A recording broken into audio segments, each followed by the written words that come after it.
There will never, even if they made a final decision on the route for I-49, according to people in the know, do we have the money to pay for it? No, not right now. News Radio 710 Keel, Robert and Erin, 742. Okay.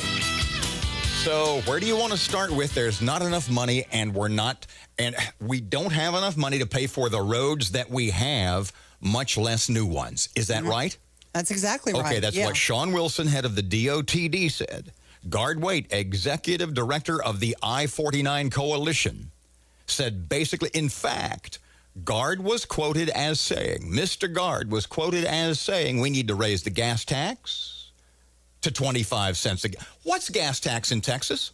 20 cents. What's gas tax in Louisiana? 20 cents. Why are Texas roads at 20 cents a gallon so good? Smooth? Yes. And gas and roads in Louisiana at 20 cents a gallon so... bumpy? Bumpy. Yeah. But... Gard says we have to increase the gas tax to 25 cents a gallon, up from 20.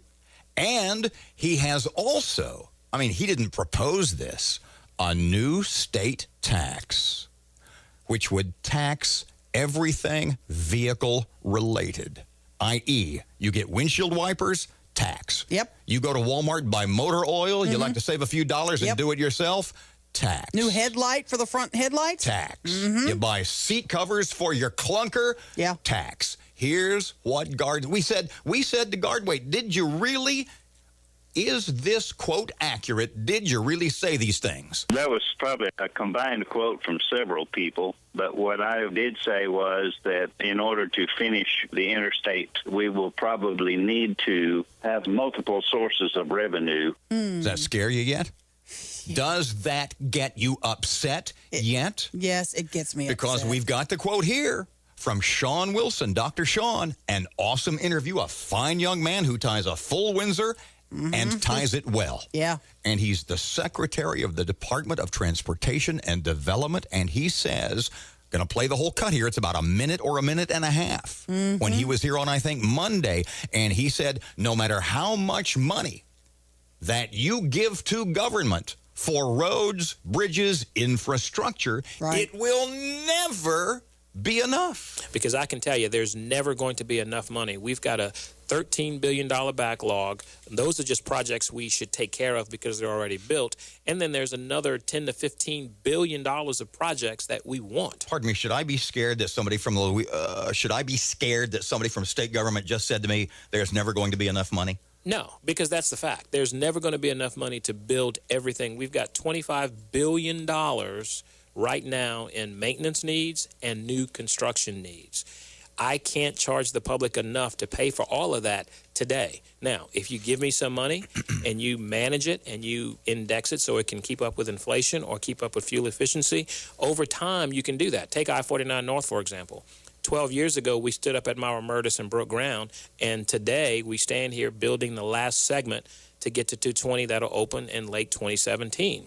As a result of that 12-year investment, we had to have ongoing revenue sources to be able to pay for it. That's how you build infrastructure. You don't pay for it all at once. You just have to build it, but more importantly, you have to maintain it over time, just like you do your roof. You're not going to wait until the roof falls off before you build it. You're going to go in and do patchwork, or you're going to do painting, or you're going to put some new shingles before it gets really bad. And unfortunately, we've built a system in this state that's 16,000 miles of road that I'm responsible for, and I do not have the money to take care of all 16. I do not have the money. And no matter how much money you give me, what did he say? It will not be enough. It will not be enough. So let us look at a state like Oregon, where in Oregon, here, let me read. The website is myorigo.com. Origo means roadways will always be there for Oregon drivers. Origo is the Oregon Department of Transportation's new road usage charge program, designed so you pay by the mile.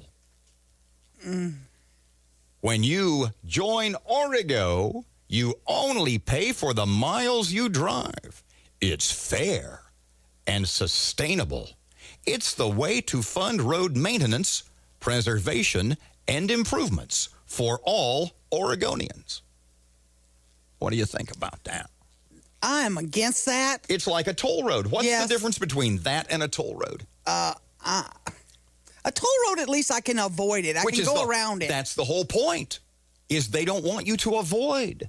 In a world, the irony of this is, global warming is the greatest threat to mankind. Greater, says John Kerry, Secretary of State, than ISIS.